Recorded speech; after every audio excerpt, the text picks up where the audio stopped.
Hello, this is our part 5 of English alphabet lesson. The part 5 is about vowels O, U and Y. Ағылшын әліппесіне арналған сабағымыздың 5-ші бөлімін бастаймыз. Бұл сабақ O, U және Y дауысты дыбыстар жайында болады. Міне, O әрпінің оқылулары әртүрлі. Міне, O, O, U, U, Ö болып оқылады. Міне, жабық буындарда қысқа O. Coast, fog, walk, top. Транскрипциялар міне. Ашық буында дифтонг болып оқылады.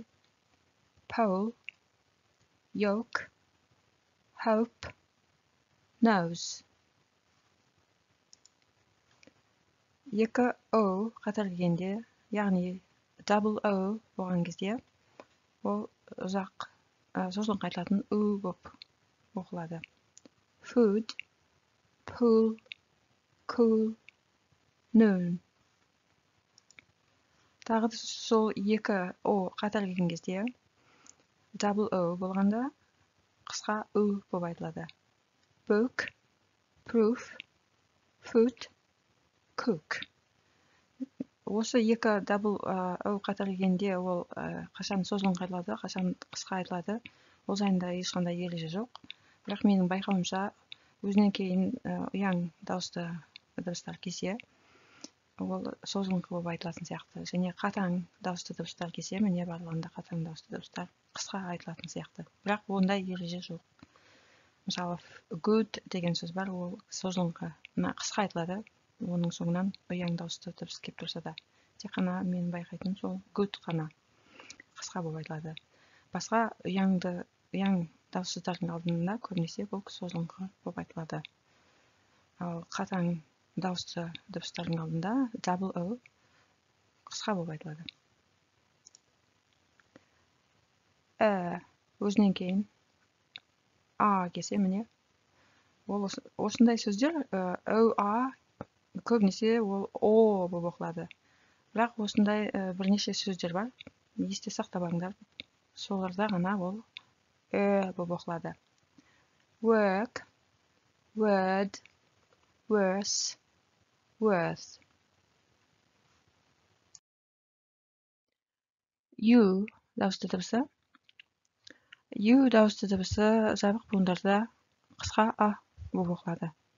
Cut, cup, club, bug. Міне жабық буындар дауыссыз дыбыспен бітеді. Дифтонг болып оқылады осындай ашық буындарда. Dune, cube, huge, cute. Және ашық буындарда U болып та айтылады. Blue, rude, June, true. Және қысқаша U болып та айтылады осындай сөздерде. Suit, juice, prune, July. Міне осы үш қатардағы сөздердің құрылысы бірдей, бірақтан U әрпі бұл сөздердің ішінде үш түрлі болып айтылып тұр. Сондықтан да мен транскрипшнді әрқашан көрсетіп отырмын. Және транскрипшнның пайдасы, оны білу қажеттігі осындайда. Мысалы, жаңа сөз кездескенде сендерге оны Google Translate'те қарау мүмкіндік болмаса, сөздіктен қарап білуге болады. Сөздікте осылай көрсетеді. Тік жақшаның ішінде ол сөздің осының ішінде кезіп тұрған осы дауысты дыбыстың қалай айтылуы. Міне, U болып айтып тұрма, немесе U болып айтып тұрма, немесе U болып айтып тұрма. Міне, екі нүктесі бар. Ол ұзақ деген сөз екі нүктесіз болса, қысқа айтылады. U-A қатар келгенде әрқашан болады. Curb, curve, fur, urban. Және осы таблицада және алдыңғы беттегі таблицада да осындай астында қазақша аудармасы жазылған. Онда есте сақтап алуларыңа болады. Y дауысты дыбысы кей кезде сөздің басында немесе соңында қысқа болып айтылады. Happy, duty, pretty, your. Кейде дифтонг болып айтылады. July, apply, fly, fry. Кей кезде и болып айтылады. Yield, year, yeast, yearn. Бұл сөздерде есте сақтап алу керек. Қашан қашан I болып айтылатыны, немесе сөздіктерді қолданып транскрипшндарын қарап алу керек. Міне дауыстар о, а және еріндердің қалпы осы дауысты дыбыстарды айтқан кездегі. Ден бастайық. Айтқанда ерінді осындай қалыптастау керек. Дегеніміз E-A-A, E-A, I-A, O-A, U-A әріптері қатар келсе болып оқылады. О жерде міне O-A, кейде О болып оқылады, міне мына жердегідей. Сол үшін бұны жұқа қылып жаздым. Мына жерде болып оқылады, ондай сөздерді тек қана есте сақтап алу керек. Ал онда бастап оқимыз. First, were, rehearse, worth, word, curtain, purse, curly. Beard, мынау ережеге бағынбайтын сөз. E-A-R келіп тұрса да, бұл бірақ beard деп оқылады.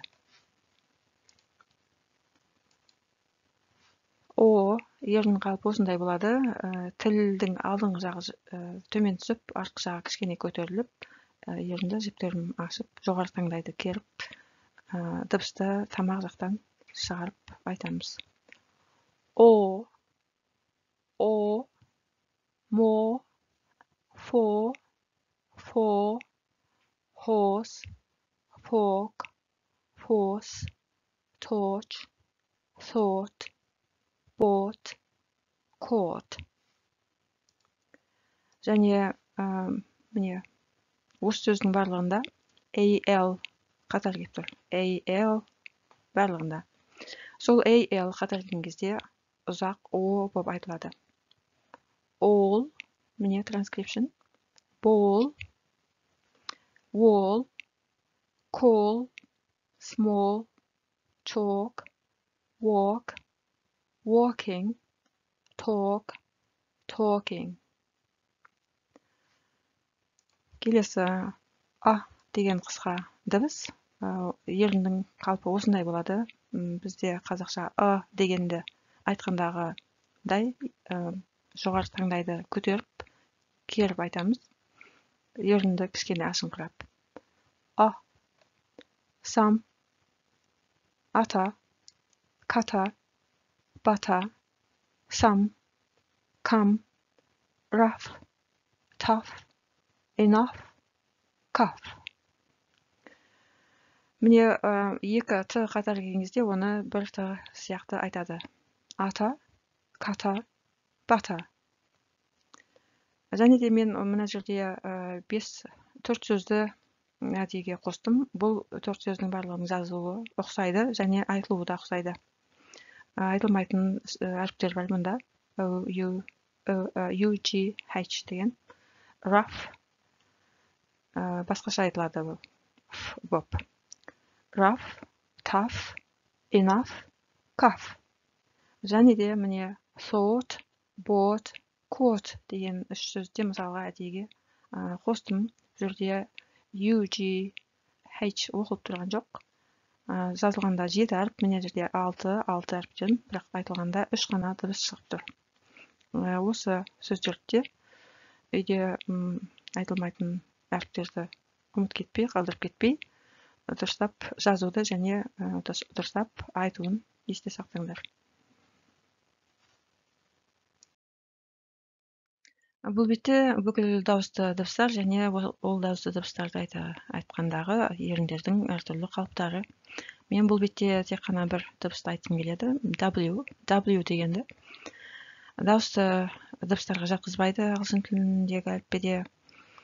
бірақ осы еріндердің қалпына байланысты мен осы жерде тез түсіндіріп кеткім келеді. Осы дыбысты айтарда еріндерді осындай қалыпта жасап алу керек алдымен, содан кейін бірден ауаз жіберіп тез айту керек. Міне, осылай жасап алады. Сосын ауаз жіберіп у деп айтады. Мен еріндерді бояй алмаймын, бірақтан осы мақсатқа жарайды.